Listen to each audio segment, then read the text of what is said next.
Assalamualaikum warahmatullahi wabarakatuh. Bismillahirrahmanirrahim. Alhamdulillahirabbil alamin. Allahumma shalli wa sallim ala sayyidina Muhammadin wa ala alihi wa sahbihi ajma'in. Amma ba'du. Sahabat sekalian dimanapun saja Anda semua berada, puji syukur kita haturkan kehadirat Allah Subhanahu wa ta'ala, karena dengan rahmatnya kita masih diberi kesehatan sehingga masih bisa menjalani aktivitas dalam kehidupan sehari-hari. Pada pertemuan kita kali ini, insyaallah saya akan membagikan sebuah faidah yang sangat agung, yaitu tentang fadilah serta khasiat membaca surat Al-Fatihah 41 kali di waktu subuh, tepatnya sebelum kita melaksanakan sholat subuh. Dalam menyampaikan penjelasan ini, saya mengutip keterangan dari sebuah kitab yang bernama Khazinatul Asrar Jalilatul Adhkar. Kitab ini disusun oleh As-Sayyid Muhammad Haqqi An-Nazili rahimahullah. Sengaja saya sampaikan sumber kitabnya agar para sahabat yang mau mengamalkan lebih yakin terhadap apa yang diamalkannya, dan bagi sahabat yang ingin lebih memperdalam lagi dalam masalah ini bisa langsung melihat sendiri ke sumber aslinya, di mana dalam kitab tersebut diterangkan, Bismillahirrahmanirrahim. Qala al-muallif rahimahullahu ta'ala wa nafa'ana bihi wa bi'ulumihi fid dharaini amin. Wa man dawama ala qiraatil fatihati ma'al basmalati, dan barang siapa yang mendawamkan membaca surat Al-Fatihah disertai basmalah baina sunnatis subhi wa fardhihi, di antara salat sunnah qabliyah subuh dan salat subuh, ihda wa arba'ina marratan, sebanyak 41 kali. Artinya orang yang istiqomah setiap hari membaca surat Al-Fatihah sebanyak 41 kali, waktunya setelah selesai melaksanakan sholat sunnah qabliyatas subhi dan sebelum melaksanakan sholat subuh.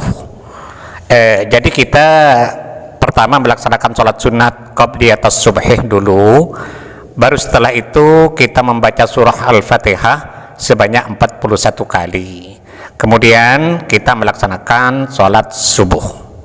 Jadi waktu ada di antara sholat subuh dan sholat sunat qabliyatas subhi.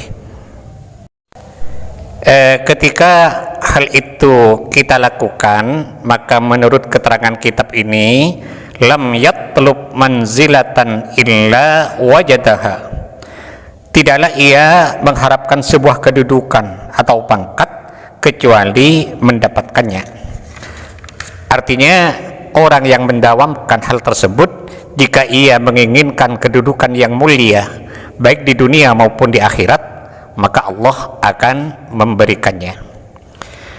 In kana faqiran aghnahu Allah ta'ala, jika ia orang fakir, maka Allah akan menjadikannya kaya atau berkecukupan.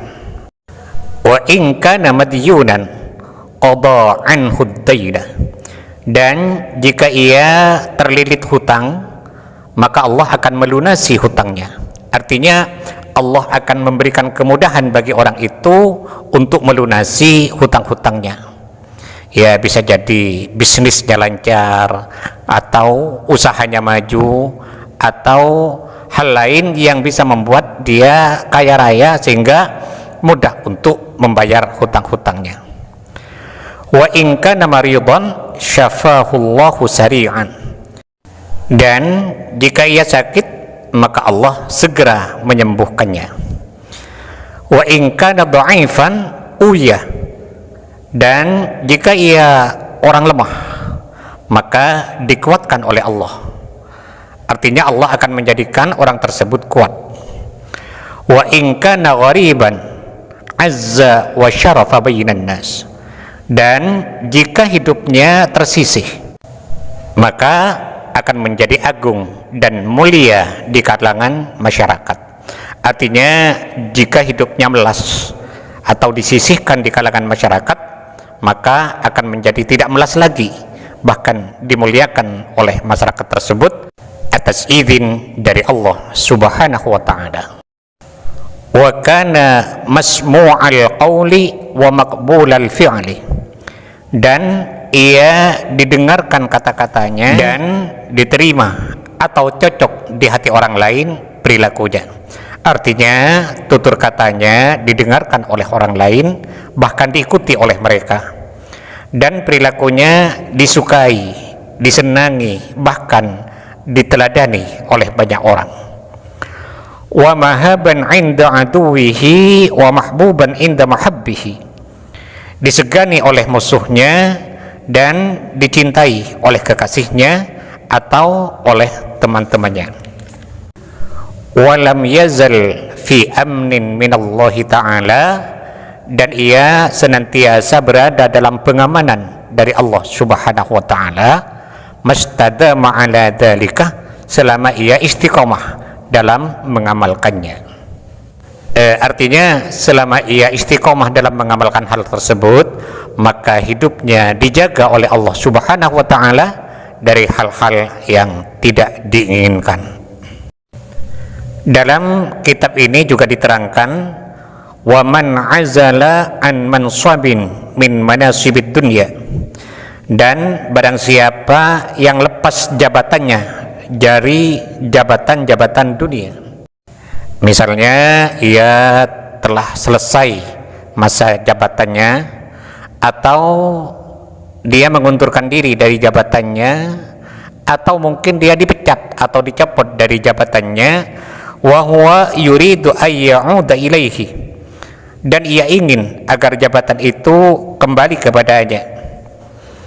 Ketika hal itu masih diinginkan, fal yudawim ala suratil fatihati ihda wa arba'ina marratan, maka istiqomahlah membaca surat Al-Fatihah sebanyak 41 kali. Baina sunnatis subhi wa fardhihi fi arba'ina yawman, di antara surat sunnah qabliyah subuh dan surat subuh selama 40 hari, min ghairi khulalin wa nuqsanin, tanpa adanya bolong-bolong, dan harus tidak boleh kurang jumlah hari dan bacaannya. Artinya orang yang hilang pekerjaannya, hilang jabatannya, hilang kedudukannya, sementara ia masih menginginkan agar jabatan atau kedudukan itu kembali kepadanya, ketika hal itu masih diinginkan, maka hendaklah yang bersangkutan itu secara istiqomah selama 40 hari membaca Fatihah sebanyak 41 kali, waktunya di antara salat sunat qabliyatas subhi dan salat subuh.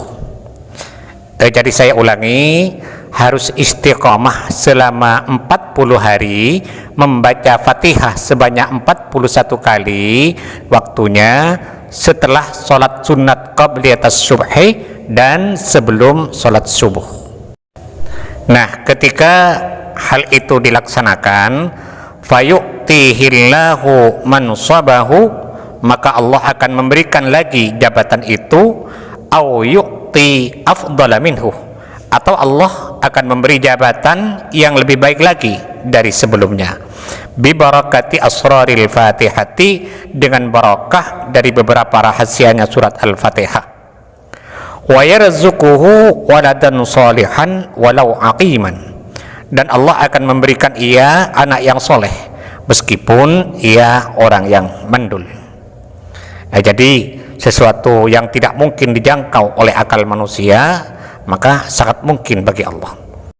Sesuatu yang tidak logis bagi akal, tapi kalau diukur dengan kudrah dan iradahnya Allah, maka semua itu bisa saja terjadi. Sahabat sekalian, itu antara lain faedah kita membaca surah Al-Fatihah 41 kali di waktu sebelum melaksanakan sholat subuh. Mudah-mudahan apa yang saya sampaikan ini ada manfaatnya, dan semoga bisa menjadi amal jariah bagi saya. Amin, amin ya mujibas sa'idin. Dan bagi sahabat yang berkenan untuk mendukung channel ini, sangat baik sekali bagi sahabat untuk menekan tombol subscribe dan loncengnya, agar para sahabat tidak ketinggalan setiap update terbaru dari video yang ada di channel ini. Sekian, terima kasih. Wallahul muwaffiq ila aqwamit thoriq. Wassalamualaikum warahmatullahi wabarakatuh.